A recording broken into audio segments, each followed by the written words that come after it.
He thought it would be a quick adventure, one last cave dive before Thanksgiving, just a few hours underground to relive the thrill of exploration. But John Jones had no idea that this innocent quest for nostalgia would turn into a horrifying fight for his life. A fight that would push him to the very limits of human endurance. Beneath the dusty plains of Utah lies Nutty Putty Cave, a labyrinth of narrow, winding passageways snaking through the cold, unforgiving earth. It's a place where cavers come to challenge themselves, squeezing through cracks barely wider than their shoulders, testing their courage against nature's most claustrophobic designs. But it's also a place that doesn't forgive mistakes. Once the earth takes hold of you, it doesn't let go. John Jones wasn't a novice. He'd explored caves before, crawled through tight spaces, felt the thrill of conquering nature's obstacles. But this time was different. This time, one wrong move turned excitement into terror. One wrong passage led to a deadly mistake. And in the suffocating darkness, his body twisted and trapped, John came to realize a harrowing truth. He might never make it out alive. For nearly 27 hours, he fought against gravity, against pain, against despair, all while rescue teams battled against time to bring him back to the surface. But sometimes, no matter how much you fight or how determined you are, the earth wins. This is the story of how one man's passion for adventure became his worst nightmare. It's a story of hope, agony, and ultimate surrender to the crushing weight of nature itself. But be warned, once you know what really happened in Nutty Putty Cave, you might never look at the ground beneath your feet the same way again. Beneath the sun-kissed plains of Utah is a hidden labyrinth, a place where thrill-seekers and adventurers test their limits against the earth itself. It's a quiet, unassuming stretch of land, surrounded by rolling hills and open skies. Nothing about it suggests danger or tragedy. But just beneath the surface, carved through the ancient rock, is a place both beautiful and unforgiving. Nutty Putty Cave. Discovered in 1960 by local caving enthusiasts, Nutty Putty quickly gained a reputation as a natural playground for those daring enough to explore its depths. The cave's unique formations and narrow passageways earned it a distinct place among Utah's underground systems. Unlike wide, echoing caverns where light and sound dance freely, Nutty Putty is tight, claustrophobic even. A series of sinuous tunnels weave through the rock, barely wide enough for a human body to pass. It's not a cave that welcomes visitors. It demands them to squeeze, bend, and crawl their way through dark, muddy passages. For cavers, it's a rite of passage, a place where the challenge itself is the reward. The cave's most famous features, passages ominously named the Birth Canal and the Scout Eater, are notorious for their narrowness. Imagine inching forward on your stomach, arms pinned to your sides, the walls pressing in on either side of your body. The smooth limestone walls, coated in a thin, sticky layer of mud, make every movement a battle. One wrong twist, one misplaced arm, and you're stuck, wedged in place, with the weight of the earth pressing down from above.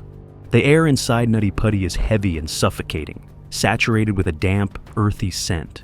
It clings to the skin, mingling with sweat and dust, making breathing feel thick and labored. And once you're deep enough, the darkness becomes absolute and impenetrable black that devours light and leaves your mind struggling with the oppressive silence.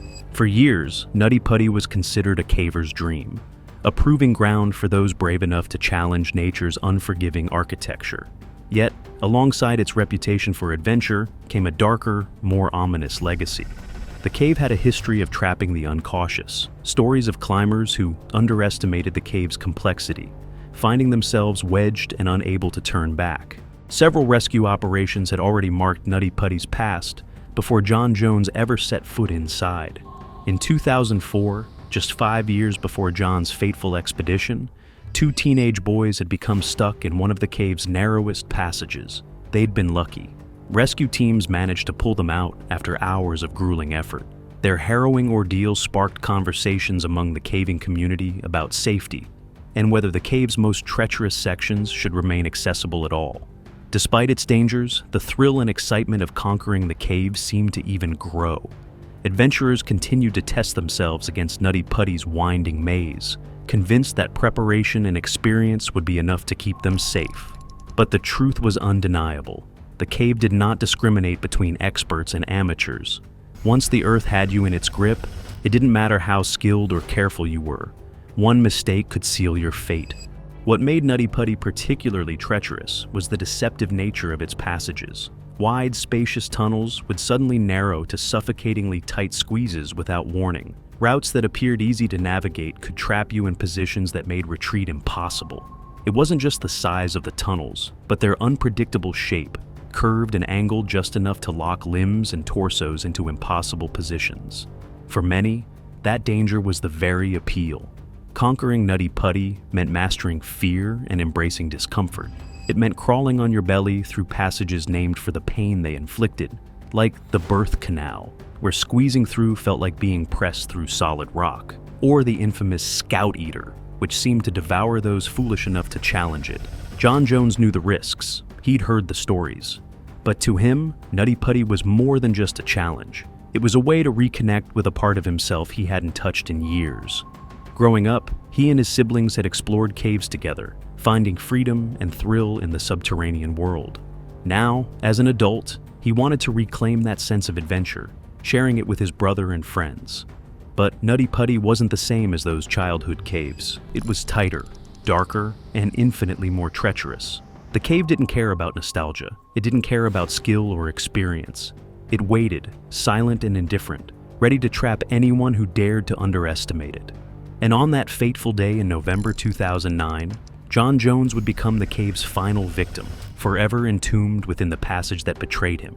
John Jones wasn't just another thrill-seeker looking for an adrenaline rush. He was a devoted husband, a father-to-be, and a hard-working medical student who had spent countless nights buried in textbooks, preparing for a future dedicated to helping others.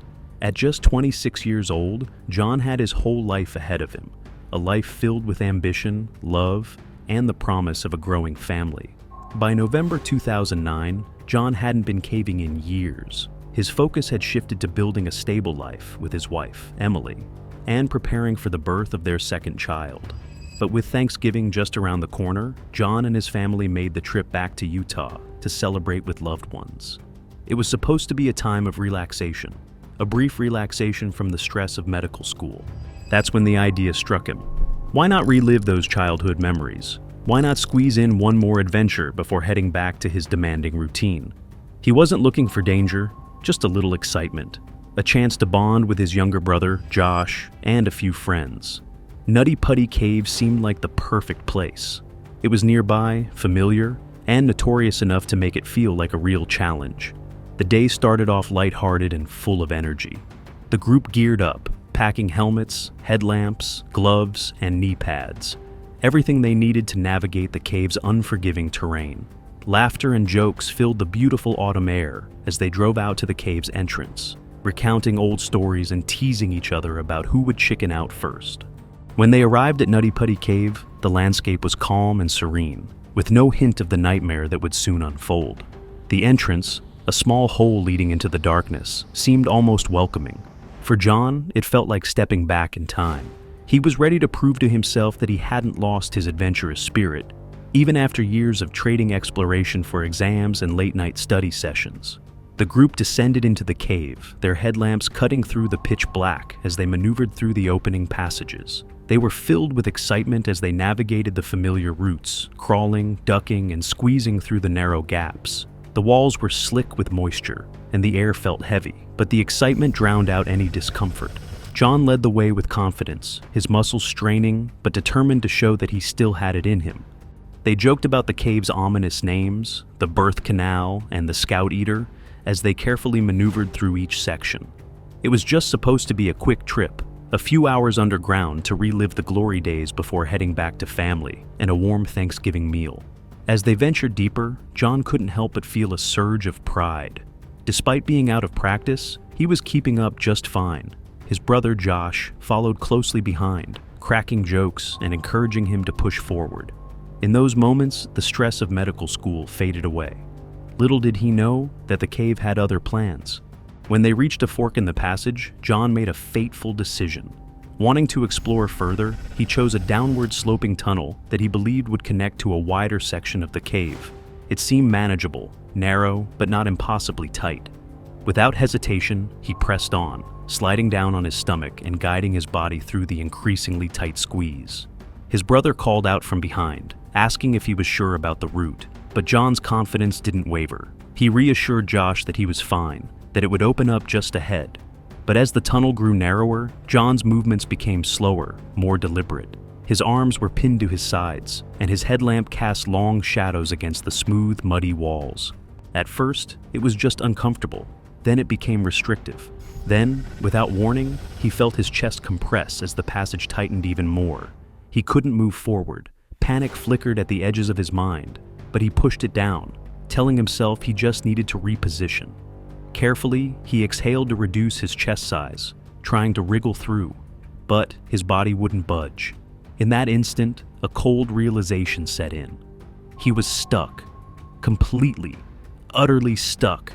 His head was angled downward at nearly a 70-degree slope, his body trapped in a vise of limestone and mud. He couldn't move forward, couldn't back out, couldn't even turn his head to look back at his brother. "John, are you stuck?" Josh's voice was tinged with panic now, no longer casual or teasing. "Yeah, I can't move," John managed to choke out, his voice muffled by the cave walls. "I'm stuck. Bad." Josh swallowed back his fear, trying to think rationally. He positioned himself near the opening and reached out, trying to grasp John's legs, but the angle made it impossible to get any leverage. Even if he could pull, John's body was so tightly wedged that yanking him backward would only risk injury. Josh took a deep breath, forcing himself to stay calm. He knew that if he lost control, John would too, and that couldn't happen. "Just hang on," he said, trying to sound reassuring. "We'll get help." John didn't respond. His focus was entirely on breathing, on keeping his chest moving despite the pressure. The weight on his ribcage felt unbearable, like the cave was squeezing the life out of him inch by inch. Realizing he couldn't do this alone, Josh scrambled back to the chamber where the others were waiting. He explained the situation, his voice shaking as they called for help. The operator assured them that rescue teams were on their way, but the sinking feeling in Josh's stomach wouldn't ease. Hours. It would take hours for them to arrive. And all he could do was sit there, helpless, while his brother remained trapped in the darkness, blood pooling in his head, breaths growing shallower by the minute. The air in the tunnel felt heavier now, pressing down on John as his mind raced. This was supposed to be fun, a quick thrill before Thanksgiving. But now, trapped and unable to move, John Jones found himself on the brink of a nightmare he couldn't escape. And deep down, fear took root. The kind of fear that slowly comes at your soul, whispering that maybe this time you won't make it out. The first rescuers arrived at Nutty Putty Cave just over an hour after the emergency call. They were some of the most experienced cavers and rescue personnel in the region, men and women who had seen countless emergencies in tight, unforgiving spaces. But even they were shocked by the challenge that lay ahead. As they navigated through the winding tunnels, carefully maneuvering their equipment through the narrow passageways, they couldn't help but feel a growing sense of fear. When they finally reached John's location, they were stunned by what they saw. John's body was twisted and wedged tightly in the unforgiving rock, his head angled sharply downward at nearly 70 degrees. Blood had pooled around his face, and his breathing was shallow and labored. One of the rescuers called out to him, trying to sound calm and reassuring. "Hey John, my name's Susie. We're here to get you out of this, okay? Just hang on for me." John managed a faint, strained response, his voice barely audible. "It hurts. My chest. Can't breathe." Susie bit her lip, exchanging a quick, worried glance with another rescuer. They knew that being inverted for such a long period was putting John's body under immense stress. Blood was pooling in his brain, and his lungs were struggling to expand. Every second counted. The first challenge was clear. There was no way to simply pull him out. The passage was so tight that any attempt to yank him backward would only cause injury or worsen his position. They needed a different approach. After carefully assessing the tunnel and John's positioning, the team leader, an expert Ahmed Sean, suggested rigging a pulley system. The idea was to anchor a series of ropes and pulleys to the cave walls, creating a mechanical advantage that would allow them to gradually lift John out of the crevice. It was risky and complicated, but it was the only option. The rescuers radioed their plan to the surface, requesting more equipment and personnel to assist with the setup. As they began the process of securing the anchors, they continued to talk to John, trying to keep his spirits up. Sean asked about his family, anything to keep him focused on something other than the crushing pressure in his chest. John spoke haltingly about his wife, Emily, and their little daughter, Lizzie. He talked about Thanksgiving, how he'd been looking forward to a break from medical school, and how excited he was to meet his unborn son. Meanwhile, outside the cave, a small crowd had gathered, family members, friends, and local residents drawn to the unfolding rescue. Emily stood near the entrance, clutching her phone, her hands trembling despite the blanket wrapped around her shoulders. She refused to leave, despite the cold and the endless waiting. Family members whispered prayers and tried to comfort one another, but no one could ignore the growing fear in their hearts. As hours passed, the rescue effort intensified. More teams arrived, bringing additional gear and manpower. Medics prepared for every possibility, knowing that if they managed to free John, he would need immediate medical attention. The cave's narrow passages and unpredictable terrain made every step a calculated risk. Inside, the pulley system began to take shape, a web of ropes and carabiners secured to the rock. The rescuers double and triple checked each connection, knowing that a single failure could mean disaster. When everything was ready, Sean moved closer to John, brushing mud from his forehead. "All right, John, we're going to start lifting you out. It's going to be slow and it might hurt, but you just hang in there, okay?" John gave a weak nod, trying to brace himself as the team began to pull. The ropes strained, creaking under the weight and tension, and John's body shifted slightly. A glimmer of hope sparked in Sean's mind. Maybe this would actually work. But suddenly, the rock face creaked ominously, and one of the anchors shifted. The entire system groaned under the strain, and the pulley jerked loose, slamming against the cave wall. Sean cursed under his breath as they hurried to stabilize the setup. But John cried out in pain, his voice muffled and desperate. "Stop! Stop!" John gasped, his breathing turning ragged. The movement had forced his body even deeper, his chest crushed tighter against the unyielding stone. Tears streamed from his eyes, a mix of pain and hopelessness that shattered the rescuer's resolve. Sean's hands shook as he tried to regroup, barking orders to adjust the anchor points. They couldn't afford another mistake.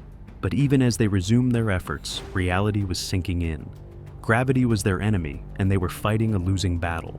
During a brief break in the rescue attempts, one of the team members handed Sean a phone. Emily was on the line, and despite the chaos, they knew John needed to hear her voice. Sean gently placed the phone near John's ear, holding it in place as best as he could. "John," Emily's voice was thick with fear and grief. "Can you hear me?" John's lips moved, and he managed a faint whisper. "Yeah, I hear you. Baby, I love you. You're so strong. Just hang on, please." Her voice cracked, and Sean had to look away, the weight of the moment crushing his own spirit. I'm so sorry," John choked out, his words almost lost in the suffocating darkness. I love you. Tell Lizzie. And the baby." His voice faltered, and Emily sobbed on the other end of the line, whispering reassurances that seemed hollow in the face of the impossible situation. After the call ended, the rescuers redoubled their efforts, fueled by a desperate determination. They set up new anchors, strengthened the pulleys, and adjusted the angles, trying to give John just a few inches of movement. Hours bled into the night, and exhaustion set in. The team members took turns resting, their minds weighed down by guilt and helplessness. Finally, after nearly 24 hours of continuous effort, they prepared for one last attempt. The new pulley system was stronger, anchored into the rock with every available means. Sean gave the signal, and the team began pulling, inch by agonizing inch. The ropes groaned and strained, but John's body didn't budge. The stone refused to release him, the earth clinging to his broken form like a vice. Then, with a sudden sickening snap, one of the primary anchors gave way, slamming into the wall and sending vibrations through the tunnel. The entire system collapsed, and John's body shifted even deeper. Silence filled the chamber, broken only by the exhausted gasps of the rescuers and John's faint, wheezing breaths. Sean wiped his face, leaving muddy streaks on his cheeks as the grim realization sank in. They were out of options. No more equipment, no more plans. Nothing left to try. One of the medics pulled Sean aside, whispering words that felt like daggers. John's vital signs were deteriorating rapidly. His breathing was shallow and his pulse weak. They knew the inevitable was coming, and all they could do was stay by his side, offering what little comfort remained.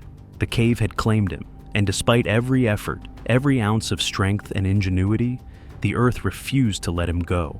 The finality of it all hung heavy in the air, a crushing, suffocating weight that none of them could bear. As the long hours dragged on, the cave grew colder and quieter. The rescuers, exhausted and emotionally drained, did everything they could to keep John comfortable. They spoke to him softly, assuring him that they hadn't given up, even though they all knew the grim reality. John's breathing grew more labored, and his responses became faint and incoherent. His body had been inverted for over 24 hours, and the physiological toll was insurmountable. His organs were slowly shutting down.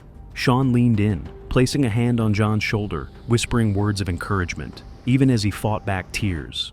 Then, just past midnight on November 25th, 2009, John Jones fell silent. One of the paramedics checked for a pulse, but there was nothing. They called his name, shaking his shoulder gently, but his body remained still, motionless in the suffocating darkness. One of the rescuers, too numb to cry, simply whispered, "He's gone." The radio call went out to the surface, relaying the devastating news. Outside the cave, Emily collapsed into her father's arms, her sobs piercing the cold night air. The entire rescue team stood frozen, grief etched on their faces. It wasn't just a failed mission, it was a collective heartbreak. Once John's death was confirmed, the focus shifted to the logistics of recovering his body. However, after several consultations and on-site evaluations, it became painfully clear that retrieval would be almost impossible without putting more lives at risk. The cave's tight, unforgiving passageways and John's deeply wedged position made it too dangerous to attempt. In the end, it was decided that Nutty Putty Cave would become John Jones's final resting place.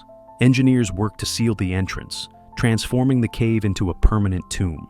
A small plaque was later installed near the entrance, commemorating John's life and the tragic circumstances of his death. For many, though, the tragedy served as a reminder of the unforgiving nature of underground exploration. John Jones' story continues to resonate with those who dare to explore the world beneath the Earth's surface. It's a sobering lesson that no amount of experience or preparation can guarantee safety when the environment itself becomes the enemy. In that dark, silent cavern, dreams of rescue faded to nothing, leaving behind only a chilling reminder of how unforgiving nature can be. Beneath the surface, in the suffocating quiet of the Earth's grasp, John Jones remains, a symbol of both human courage and the tragic price of ambition. If you found this story as shocking as we did, don't forget to like and subscribe for more shocking tales of survival and tragedy. And let us know in the comments, would you ever dare to enter a cave like Nutty Putty? As always, stay safe out there, and always respect the power of nature.